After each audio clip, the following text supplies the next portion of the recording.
orange butterflies and aqua sequins, ensconced between slight bosoms, silk roses darting from behind her ear. The passion flower of southwest Los Angeles meandered down Hoover Street, past dark shuttered houses where women from Louisiana shelled peas round 3 o'clock and sent their sons whistling to the store for fat and black-eyed peas.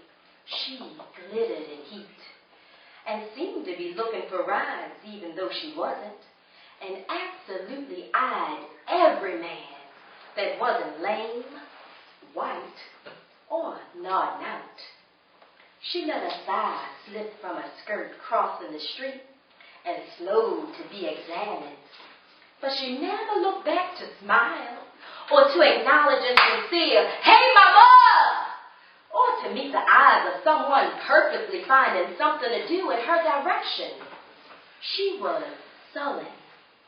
The rhinestones etching the corners of her mouth suggested tears, fresh kisses that had done no good.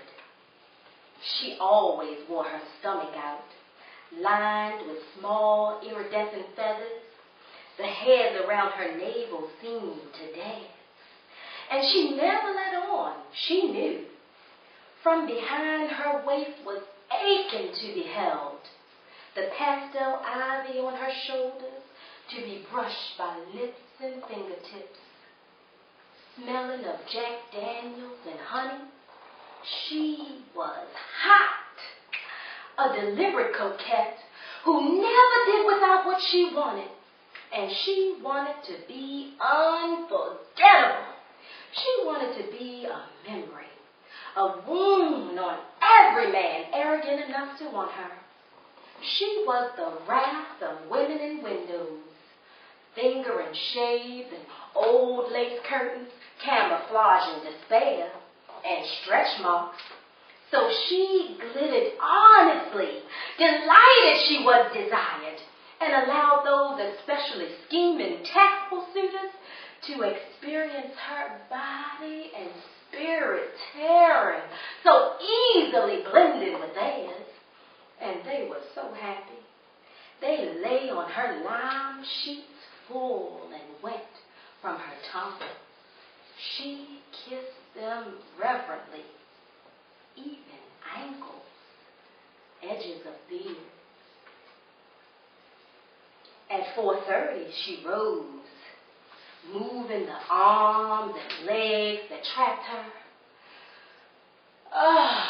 She sighed, affirming the sculptured man, and made herself a bath of dark musk oil, Egyptian crystals, and Florida water to wash away his scent, to wash away the glitter, to watch the butterflies melt in the suds and the rhinestones fall like pebbles beneath her buttocks.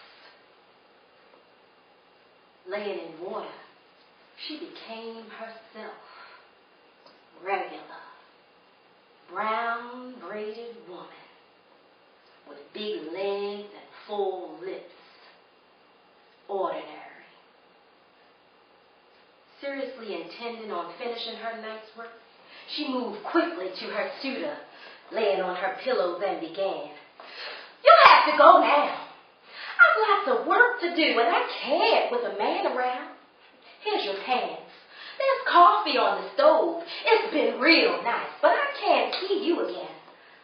You got what you came here for, didn't you?" And she smiled. And he sat dumbfounded, mumbling curses of crazy bitches while she went on. "Why don't you go on home? I can't possibly wake up with a man in my bed." And she could have been slapped upside the head or verbally challenged, but she never was. For the ones who fell prey to the dazzle of hips painted with orange blossoms and magnolia-scented wrists had wanted no more than to lay between her sparkling thighs. And they had planned on leaving before dawn.